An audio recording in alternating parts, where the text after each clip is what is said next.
ഈ ചൂടിൻ്റെ ദാഹവും ക്ഷീണവും ഒക്കെ മാറ്റാവുന്ന നല്ലൊരു റീഫ്രഷിങ് ഡ്രിങ്കിൻ്റെ റെസിപ്പിയാണ് കേട്ടോ ഇന്ന് ഷെയർ ചെയ്യുന്നത്. അപ്പോൾ നമുക്ക് എങ്ങനെയാണ് റെഡിയാക്കി എടുക്കുക എന്നുള്ളതൊന്ന് നോക്കാം.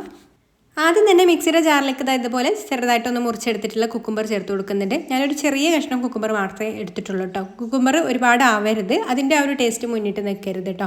ഇനി ഇതിലേക്ക് കുറച്ച് മുന്തിരി, പച്ച മുന്തിരിയാണ് ചേർത്ത് കൊടുക്കുന്നത്. അത് കുറച്ച് കൂടുതലും അതുപോലെ കുക്കുംബർ കുറച്ച് കുറവായിട്ട് എടുത്താൽ മതി. ഇനി ഇതിലേക്ക് നാരങ്ങ നീര് ചേർത്ത് കൊടുക്കാം. എത്രത്തോളമാണോ പുളി വേണ്ടത് അതിനനുസരിച്ചിട്ടുള്ള നാരങ്ങ നീര് ചേർത്ത് കൊടുക്കാം. പിന്നെ പുളിയുള്ള മുന്തിരിയൊക്കെ ആണെന്നുണ്ടെങ്കിൽ അത് നോക്കിയിട്ട് നാരങ്ങ നീര് ചേർത്ത് കൊടുത്താൽ മതി കേട്ടോ. ഇനി ഇതിലേക്ക് നമുക്ക് കുറച്ച് നല്ല ഫ്രഷ് ആയിട്ടുള്ള പുതിന ഇല ചേർത്ത് കൊടുക്കാം. പിന്നെ മധുരത്തിന് ആവശ്യത്തിനുള്ള പഞ്ചസാര കൂടെ ചേർത്ത് കൊടുത്തിട്ട് കുറച്ച് വെള്ളം കൂടെ ഒഴിച്ചു കൊടുത്തിട്ട് ഇതൊന്ന് നന്നായിട്ട് ഇതുപോലെ അങ്ങ് അരച്ചെടുക്കാം. ഇനി അരച്ചെടുത്തിട്ടുള്ളത് നമുക്കൊരു അരിപ്പയിലേക്ക് ഒഴിച്ചിട്ട് ഒന്ന് അരിച്ചെടുക്കണം. നന്നായിട്ട് അരിച്ച് ഇതിൻ്റെ ഒരു വേസ്റ്റൊക്കെ ഒന്ന് കളയാം. എന്നിട്ട് ഇതിലേക്ക് നമുക്ക് കുറച്ച് കൂടുതൽ വെള്ളം വേണമെന്നുണ്ടെങ്കിൽ ആവശ്യത്തിന് വെള്ളം, കുറച്ചൊരു വെള്ളമായിട്ടുള്ള ഇതാണ് കേട്ടോ നമുക്ക് വേണ്ടത്. ഒരുപാട് കട്ടിയാവരുത്. അപ്പോൾ കുറച്ച് വെള്ളമൊക്കെ ഒഴിച്ചു കൊടുത്തിട്ട് ഒന്ന് ലൂസാക്കി എടുക്കാം.